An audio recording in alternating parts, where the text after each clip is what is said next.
cette suite est une suite convergente. Et je note sa limite t de x. Donc il dépend de t et il dépend des tn et de x. Donc t de x. On définit ainsi une application t de E vers f.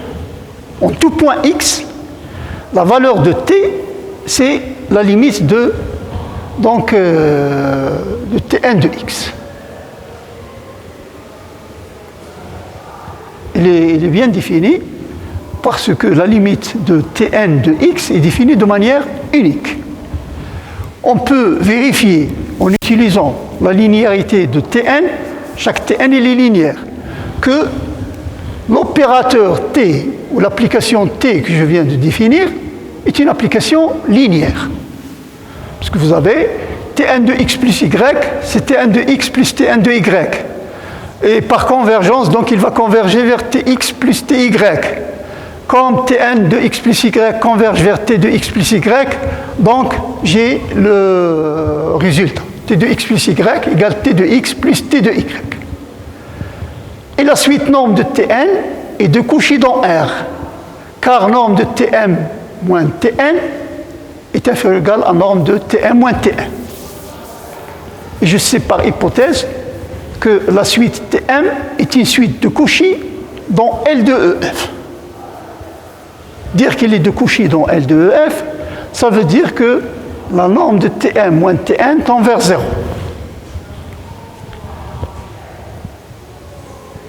En particulier, il est borné. Donc il existe m strictement positif, tel que norme de tn est inférieur ou égal à grand n. Ce qui implique que, quel que soit x appartenant à E, norme de tn de x est inférieure ou égale à la norme de tn, norme de x.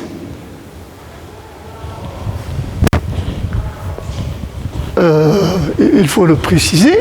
J'ai norme de tn de x est inférieure ou égale à norme de t norme de x, par la définition de norme de t. Norme de t, c'est le sup de norme de t de x plus petit que 1. Donc, t de x sur norme de x est inférieur ou égal à la norme de t. Et je passe la norme de x à droite. tn, si c'est tn. Tn. Donc, tn de x sur norme de x est inférieur ou égal à norme de tn. Et en utilisant donc, le fait que norme est une norme, donc je peux sortir le norme de tn. Et j'obtiens ainsi donc norme de tn est inférieure ou égale à m norme de x. Donc, quel que soit x appartenant à E, avant cela, norme de tn, donc norme de tn est inférieure ou égale à norme de tn norme de x, norme de tn de x est inférieure ou égale à m norme de x. Je passe à la limite, tn de x tend vers t de x. Donc, tn, je passe à la limite ici, j'ai norme de t de x est inférieure ou égale à m norme de x. Ça veut dire que le sup de norme de t de x sur norme de x est inférieur ou égal à 1. Donc la norme de t est finie. Donc t est une application linéaire continue. Donc quel que soit x appartenant à E, t appartient à L de F. D'autre part, on a, quel que soit x appartenant à E, j'ai norme de tn, t de x moins tn de x, c'est limite de norme de tm moins tn de x, quand m tend vers l'infini. Puisque si je fixe n, je fais tendre m vers l'infini, j'obtiens ici t de x. C'est ce qui est écrit là. La limite, quand une suite converge, vous le savez d'après le cours d'analyse première année, que la limite inf est égale à la limite sup. Ici, Ça, c'est limite. Donc, je vais dire norme de Tm de x moins Tm de x, c'est plus petit que norme de Tm moins Tn norme de x. Par définition de la norme. Si vous relisez attentivement et donc la définition de la norme,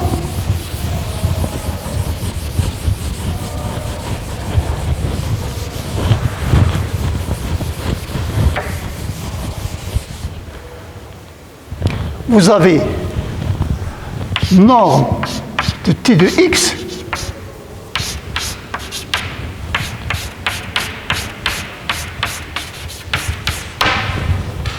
norme de t, norme de x. Parce que norme de t, on a dit que c'est sup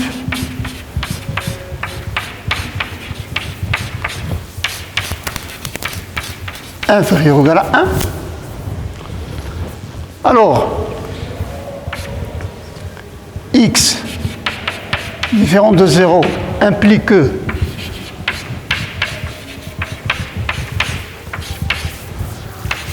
est égal à 1, donc c'est inférieur ou égal à 1, ce qui implique que norme de t de x sur norme de x est plus petit que norme de t. Je sors ici le norme de x par linéarité. T de x sur norme de x, c'est 1 sur norme de x fois t de x. J'utilise la propriété de la norme, je vais obtenir 1 sur norme de x fois norme de t de x, plus petit que norme de t. Je ramène norme de x ici, ce qui me donne t de x inférieur égal à norme de t, norme de x. Donc ça, c'est une propriété qu'il faut retenir parce qu'elle est très utile donc, dans les applications. Voilà. Et ici, donc, j'ai norme de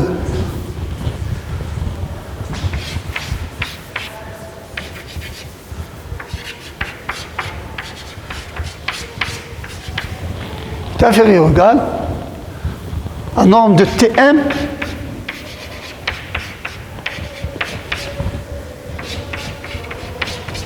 fois norme de x. Et norme de Tm moins Tn est toujours un élément d'une suite, donc t inférieur ou égal à la limite sup. Norme de Tm moins Tn est inférieure ou égale à la limite sup. Je vous rappelle que la limite sup, c'est l'inf du sup. Vous prenez, par exemple, vous avez une suite alpha n, vous voulez calculer sa limite sup, vous calculez le sup pour les parties finissantes, c'est-à-dire à partir du rang 1. Je pose grand Xn, c'est le sup des alpha n pour n supérieur ou égal à grand N. Et après, je prends l'inf.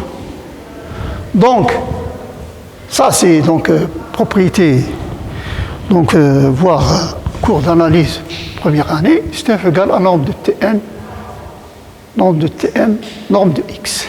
Mais la limite sup de ceci, j'ai norme de Tm moins Tn est une suite convergente. Pourquoi? Parce que la suite Tn, elle converge est une suite de Cauchy dans L de EF.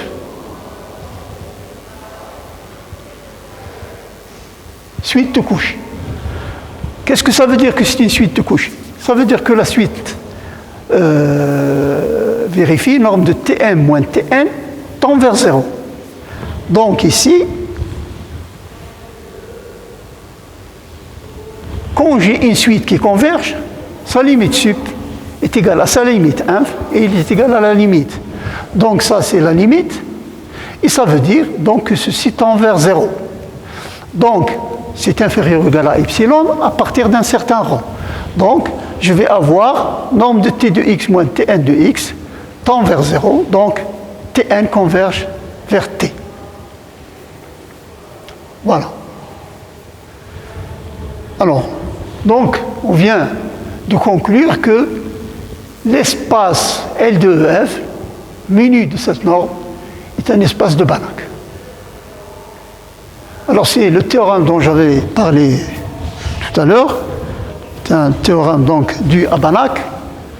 Alors il nous dit que si E et F sont des espaces de Banach, F de E vers F continu, linéaire, bijectif. Alors F est un isomorphisme. Il y a aussi une autre version. Si j'ai deux espaces donc de Banach, j'ai F de E vers F continu, linéaire, surjectif, alors F est une application ouverte. Qu'est-ce que ça veut dire ouverte? Ça veut dire que l'image d'un ouvert est un ouvert. Et donc, quand vous avez la bijection, c'est équivalent à la continuité. Parce que F de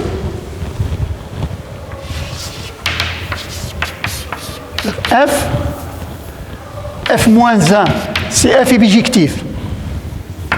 Il va de F vers E. F moins 1, il va de F vers E. Qu'est-ce que ça veut dire la continuité? Ça veut dire que l'image de tout voisinage ouvert ici est un voisinage ouvert ici. Qu'est-ce que ça veut dire ici donc? F moins 1 de U. Et F moins 1, c'est quoi? C'est F. Puisque F c'est une bijection. Donc c'est F de U. C'est un ouvert. Et si j'ai application linéaire, si elle est bijective, elle est surjective. Donc l'image, si j'ai l'image d'une partie ouverte et une partie ouverte, j'ai la continuité. Voilà.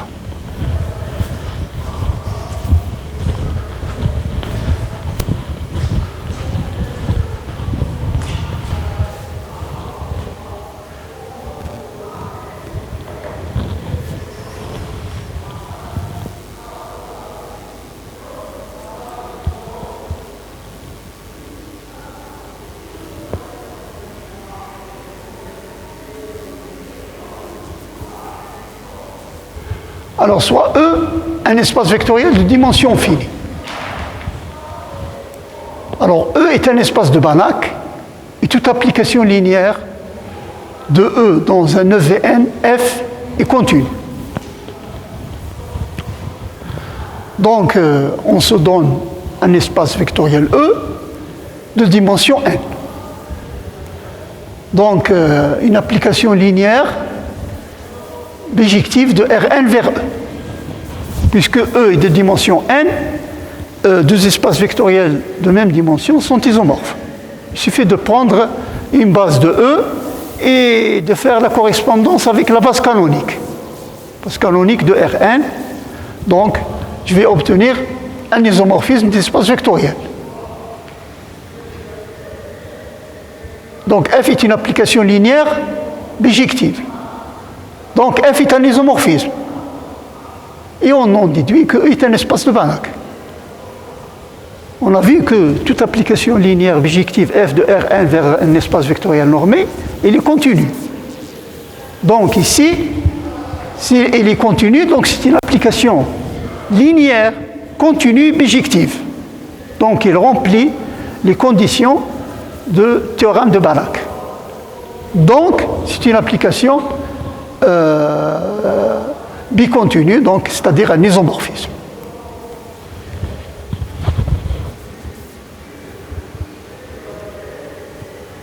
F. Donc on parle de F, pas encore J. Alors, soit G de E vers F, une application linéaire, et H égale G rond F. H, il va de Rn vers F.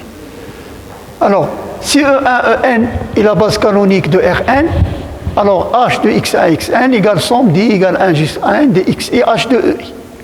Ce qui implique que norme de H de x1, xn est inférieur ou égal à la somme des normes par l'inégalité triangulaire. Module de xi, norme de H de EI. Donc, limite de H de x1, xn égale 0 quand x1 tend vers 0. J'ai une somme finie. Si les xi, chacun des xi tend vers 0, cette somme va tendre vers 0, puisque c'est une somme fine. Pas de problème de convergence. Donc, la limite de h de x1 xn, quand x tend vers 0, est égale à 0. Ça veut dire que h est contenu en 0. Et nous avons vu dans le théorème de caractérisation des applications linéaires qu'une application linéaire contenue au point 0 est contenue partout.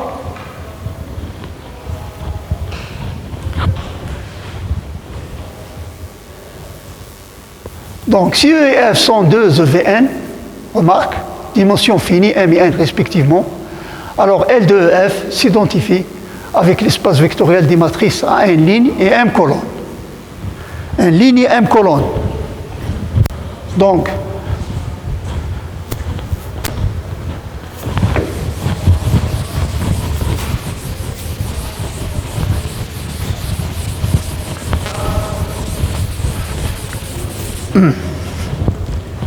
G, F vers F, ça c'est dimension M, ça c'est N. J'ai ici F1, Fn, E1, En.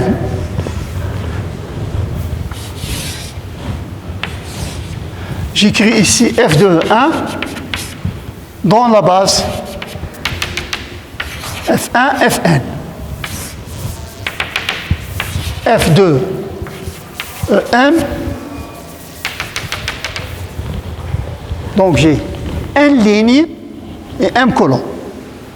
Donc, elle représente l'espace des matrices. L de F, c'est l'espace des matrices à N lignes et M colonne. En particulier, si M est égal à N, c'est l'espace des matrices carrées.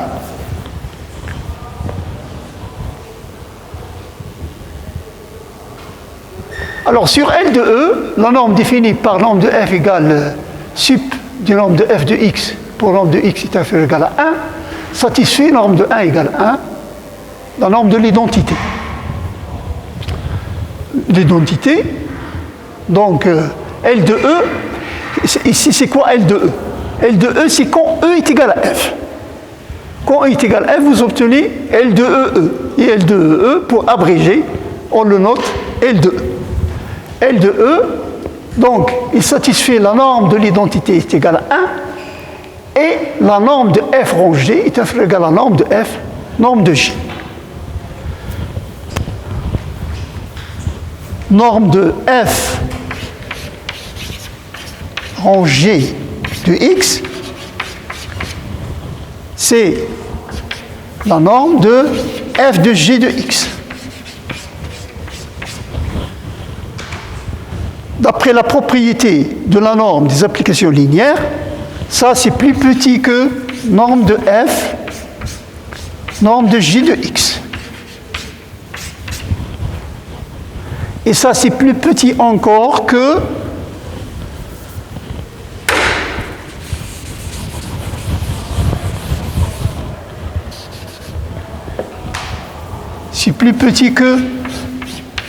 norme de f. J'utilise la même propriété pour G de x, norme de G, norme de x. En utilisant la propriété, donc la définition de la norme, j'obtiens que norme de f rang G, c'est plus petit que norme de f, fois norme de G.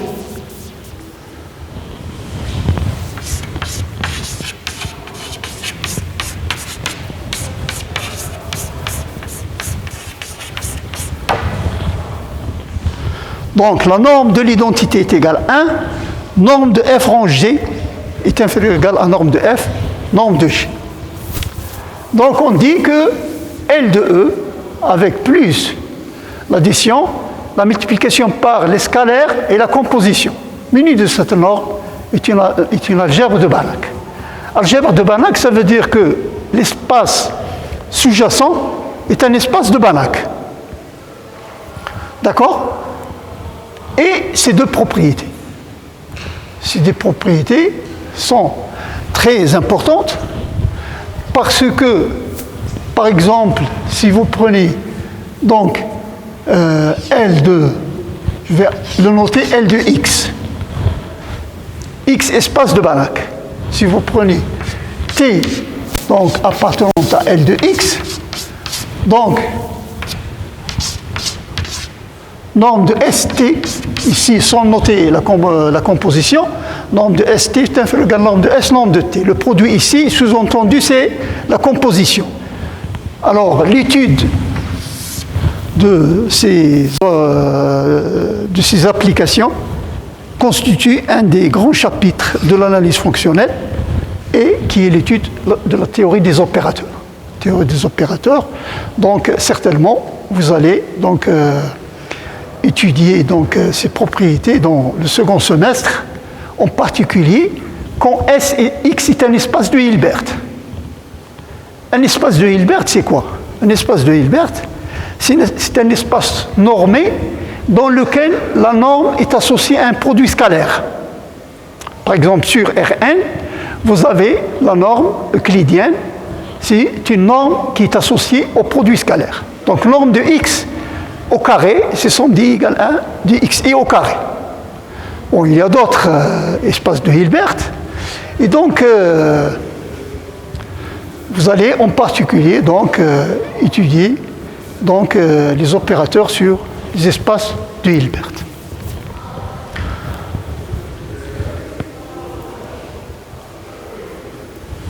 Alors,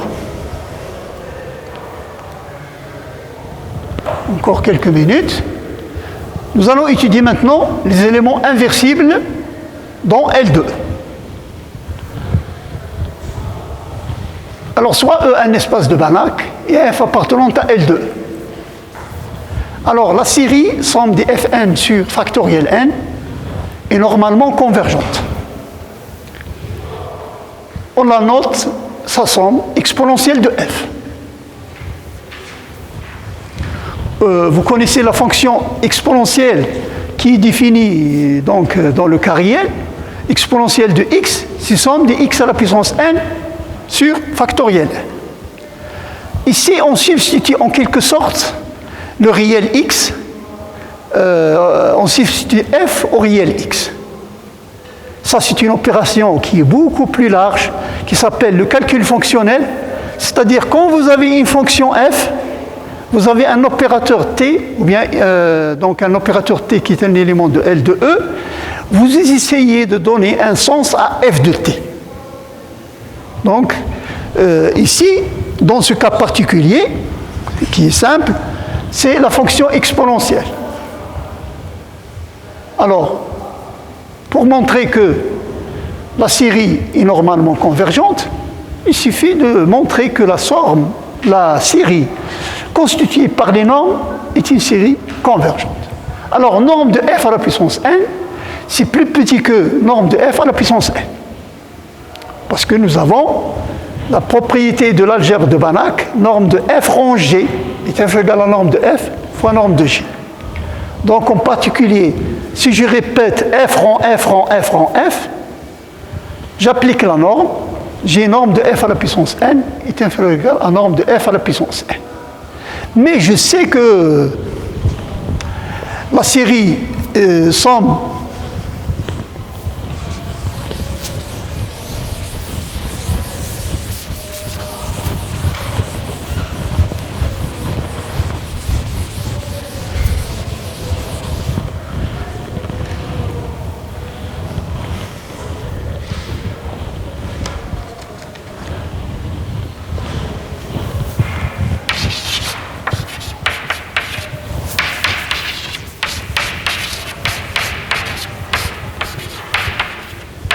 ça, c'est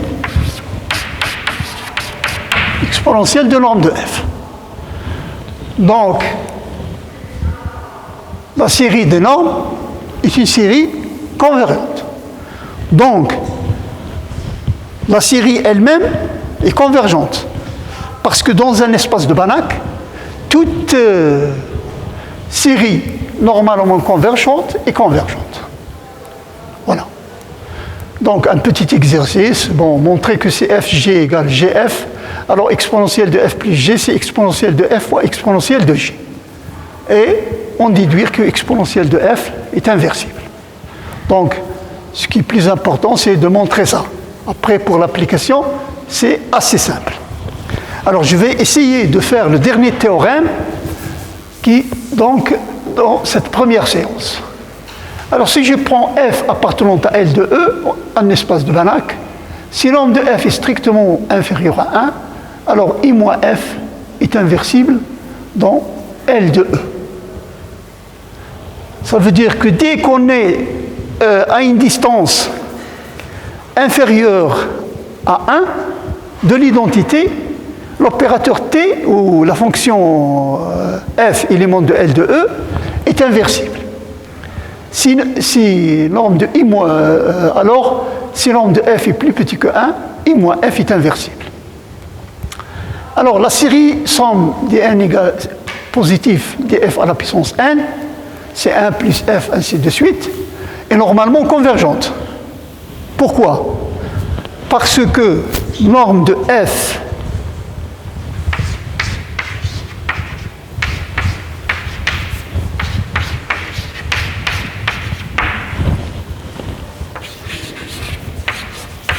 strictement inférieure à 1. Donc j'obtiens une suite géométrique. C'est la suite q à la puissance n. Ça est somme des n égale 0 jusqu'à l'infini du q à la puissance n, c'est q sur 1 moins q. D'accord? Donc ça converge. Donc ça, c'est une...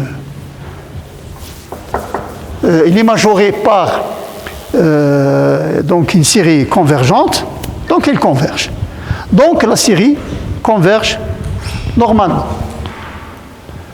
Et en particulier, donc, cette série converge. Je pose S, c'est la somme.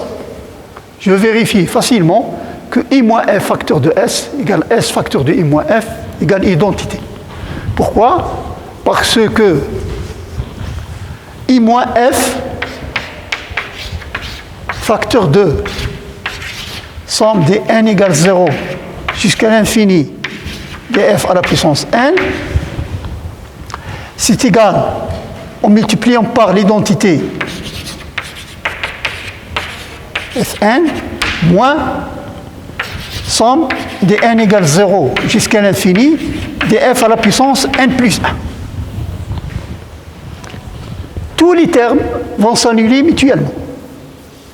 Il reste uniquement le premier terme qui est l'identité. Parce que F1, il va s'annuler avec F0 plus 1. F2 avec F1 plus 1. C'est égal à l'identité. Donc, si l'ombre de F moins 1, si l'ombre de F est plus petit que 1, I moins F est inversible. Si vous l'appliquez dans l'autre sens, c'est-à-dire si norme de I moins F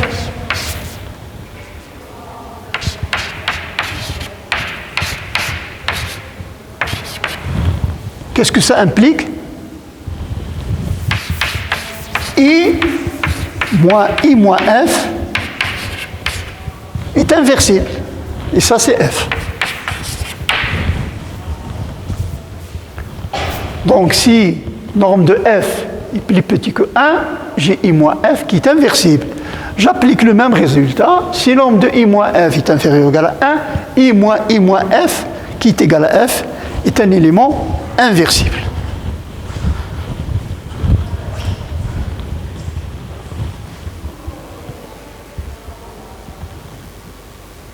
Alors, je vais énoncer ce théorème et je vais m'arrêter ici. Soit E et F, deux espaces de Banach. Notons exemple de EF, le sous-ensemble de L de EF. Former des isomorphismes de E vers F. Alors, exemple de EF est ouvert dans L de EF. L'application U associée I-1 de exemple de EF dans L de E est continue. Donc, cette fonction C'est une fonction qui va jouer un rôle fondamental en calcul différentiel. On va étudier sa continuité quand on va donc étudier la différenciabilité. On va montrer en fait que c'est une application différenciable. Et donc, c'est une fonction qui va être très utile dans ce cours. Voilà, on arrête ici.